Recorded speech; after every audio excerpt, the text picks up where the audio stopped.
Guys, for the final portion of the video, I want to show you how to take your image in Photoshop and save it as both a JPEG and a PSD. And then you're going to turn both of those in. So you're turning in both the JPEG and the PSD. Now, before you turn this in, how do you know you're done? Well, you should have a pattern made up of complex patterns, designs of layers. You should have a background design that it has a gradient in it, and you should have a drop shadow in your images. So if you're like, okay, good to go with all of those, wonderful, let's save it. So first of all, I already saved this, but if I had hit save, it would automatically save it as a PSD in the folder I already designated, which was my photo 1 term 3 folder. So I'm going to also save this as a JPEG because I want to show you the difference. So when this comes up, there's my photo 1 term 3 folder, which is on my desktop. Although you can't tell from this, but if I click here and I click here, see desktop, photo 1 term 3.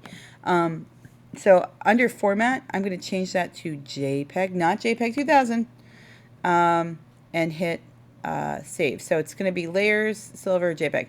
Do not just type in JPEG if it's PSD. So if it looks like this, don't do, it will corrupt your file, it won't work, and you might lose all your work. So not a good idea. So instead, look, I don't even have to put that in. It'll automatically save it there. I'll show you. So I'm going to hit save. Okay. So currently the version I have open here is the PSD version of the file. If I hit Shift F and bring this over, you can see this is indeed the PSD version of this. How exciting, right?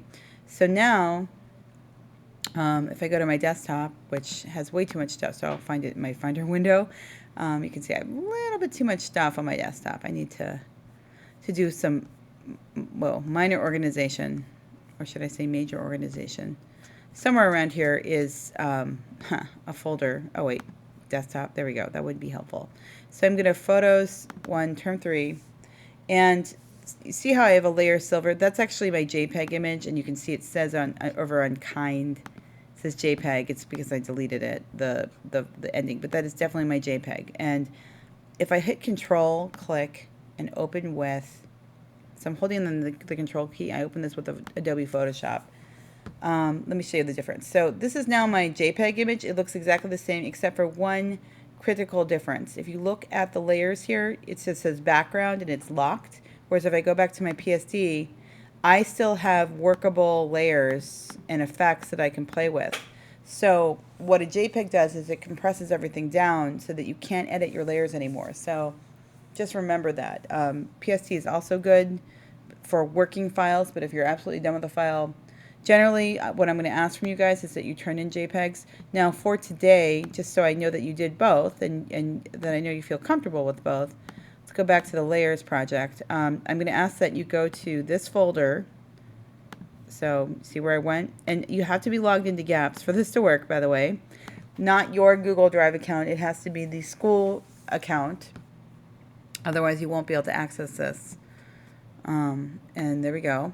So it says layers, both PSD and JPEG, please. So now if I just go back, to this folder, desktop, photo 1, term 3, and please don't just call it layers, like I said before, because everybody else is going to call theirs layers too, and then you'll accidentally write over those. So I'm going to save both the JPEG version and the PSD version in Photoshop. And by the way, if I click on the PSD version, let's see if it, see, sometimes it says this, which means I can't even look at it in, you know, it drives me crazy. Whereas, let me show you.